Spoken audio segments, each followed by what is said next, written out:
What is up, everybody? It is me, DevilNeverCry, and we are back with a very, very interesting video today when it comes to DMC and its collectibles. For those of you following me on Twitter, I have posted a bunch about DMC memorabilia and collectibles that I have found recently, or have found their way to me.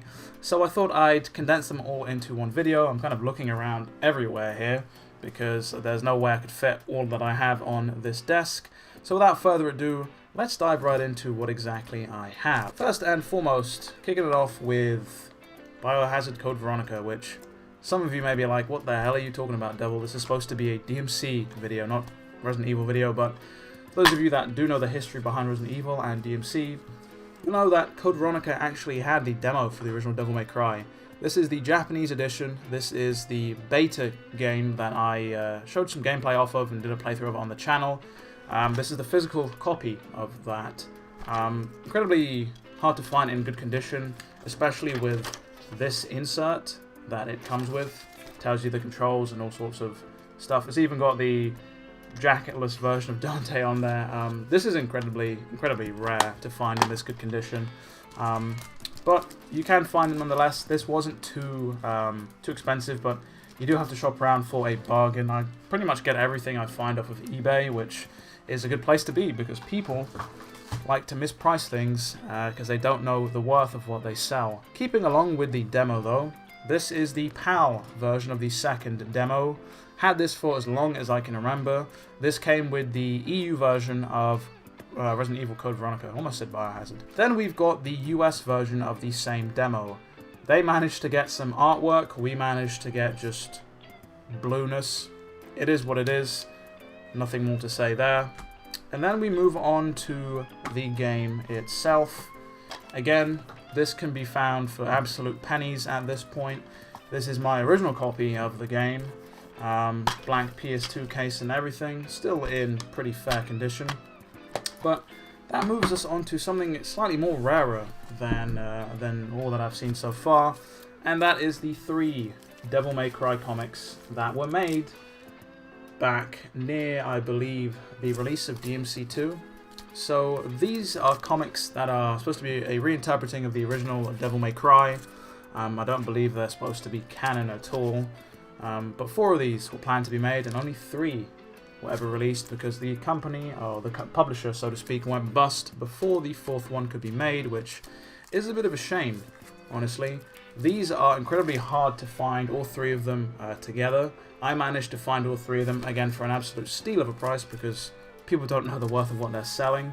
But there's all sorts of variant covers for these, and I think probably trying to collect all of them would be a lot of money spent and a lot of time wasted, if I'm being honest.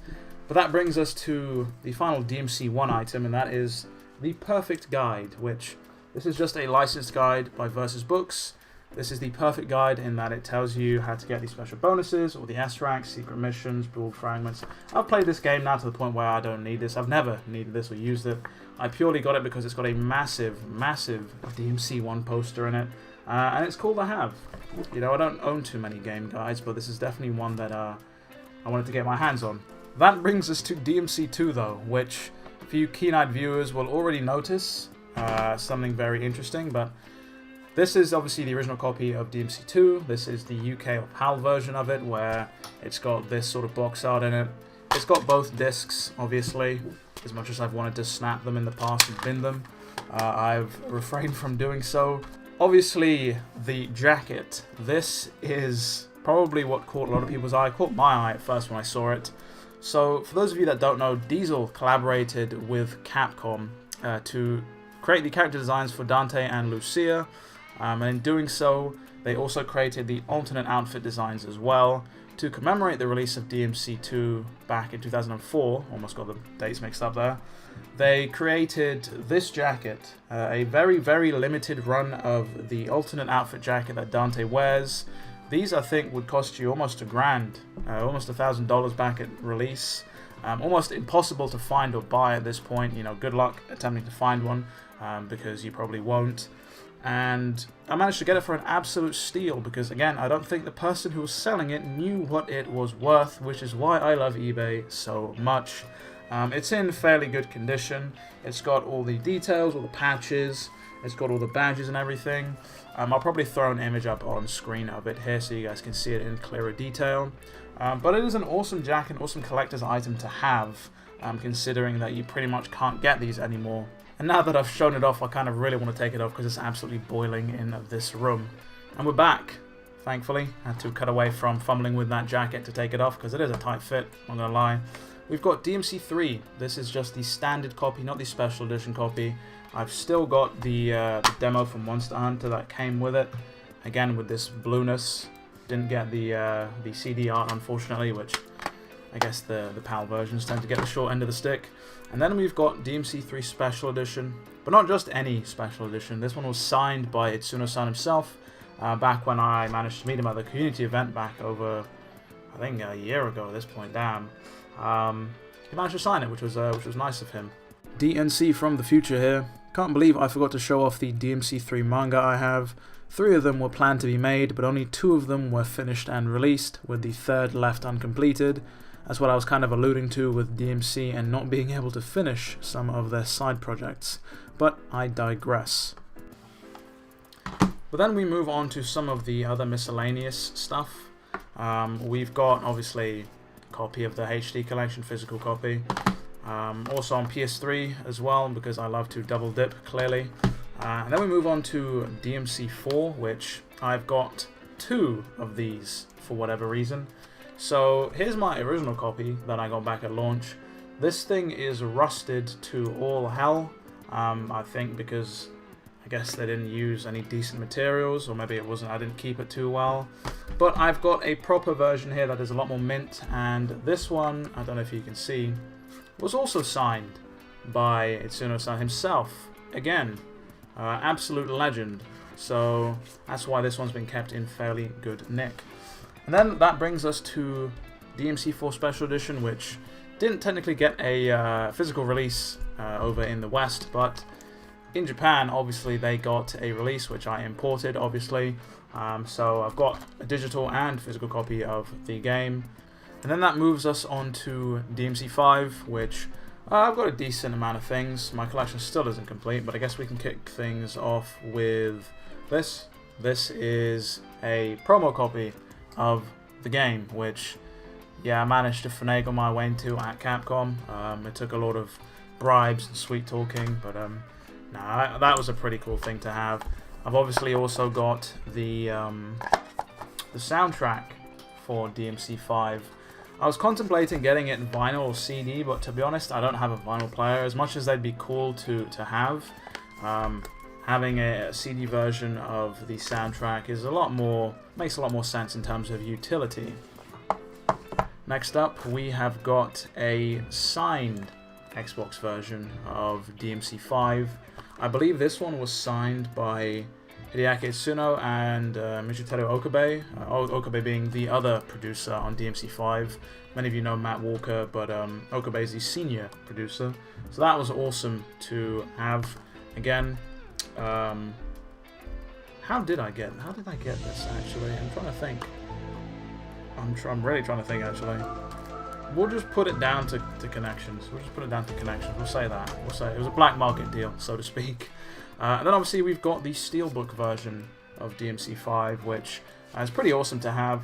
One of my most favorite sort of Steelbook designs, really. Absolutely love the purple fuchsia design. I don't know what you want to call it. And the DLC, which I don't think I actually used. Did I use it? I can't remember. I think I did use it. But yeah, I would have shown you the US collector's edition of this game, but I do not have it. I was poised to get it back at release. Some things fell through, and I never ended up picking it up. But here's hoping that I find somebody on eBay posting it up for cheaper than they should be, and I'll snag it for a steal of a price. This is DNC of the future speaking. Whilst editing the video, I realized I forgot to include a few things, which is what this short intermission is for. From the DMC community event held last year, I got a poster signed by Matt Walker and Hideaki Itsuno, as well as an official DMC5 t-shirt. What you're seeing here is a signed piece of art by Ruben Langdon, the voice actor for Dante in DMC3, 4, 5 and the animated series, And behind that poster, I've also got a piece of art signed by Danielle Bergio, who is the voice actor for Trish in DMC4. I would show you a picture of this, but to be honest, it's behind the poster of Dante, which would require me climbing onto my desk, tearing it off my wall, swapping it, taking a picture, swapping it back, putting it up there, and praying I don't slip and crack my head in the process. So just take my word for it that it's there. And then that brings us to some of the other miscellaneous stuff that I've got, which isn't technically official, but it's cool to have nonetheless. So those of you who have seen me stream fairly regularly know that I do have a cosplay prop version of the Blue Rose, the DMC5 edition, along with a spinning cylinder. This is just a 3D printed thing. Pretty cool to take along to Comic-Con, and obviously pretty cool to just have as a display piece in the house. Absolutely fucking massive, as you can see here, the size of my forearm, essentially. But yeah, pretty cool to have nonetheless, especially when you want to just pistol whip somebody. Not that I do that. And then obviously we've got Ebony and Ivory. These are insanely cheap, just cosplay props. They weigh almost nothing. Again, cool to have as long as you don't look at them too closely. Best to be viewed from a distance. Do not think these are to scale, if I'm being entirely honest, but hey, at least they've got the For Tony Redgrave engraving on the side, which is a nice detail. 3D printed, again, I believe. And because I clearly love the punishment of wearing a thick jacket on a blisteringly hot day indoors with no AC, here is Nero's jacket from DMC5. Not official, of course, hashtag Amazon special. This is just a cosplay prop. Wear this to Comic-Con a few times. Interesting thing to have around the house. Goes well with the Blue Rose, of course. I don't think the official versions, the ones that are like worth $8 are for sale. Last I heard they were on display at Capcom Cafe in Japan. But it's cool to have nonetheless. Just, yeah, don't wear it on hot days indoors because you'll probably pass out from heat stroke. But that brings us to the end of the video, guys. Yeah, I think probably the most expensive thing I've got is the DMC2 jacket, which I'm definitely going to get my money's worth out of it, to be honest. I'm not going to treat it like a collector's item and baby it and just have it collecting dust in a wardrobe. But yeah, let me know in the comments down below what you guys think. What is your favorite item from today's video? And yeah, obviously if you guys enjoyed, do be sure to leave a like. With all that said and done, it has been me, DevilNeverCry. I'd like to thank all of you for watching, and as always, I'll see you all next time.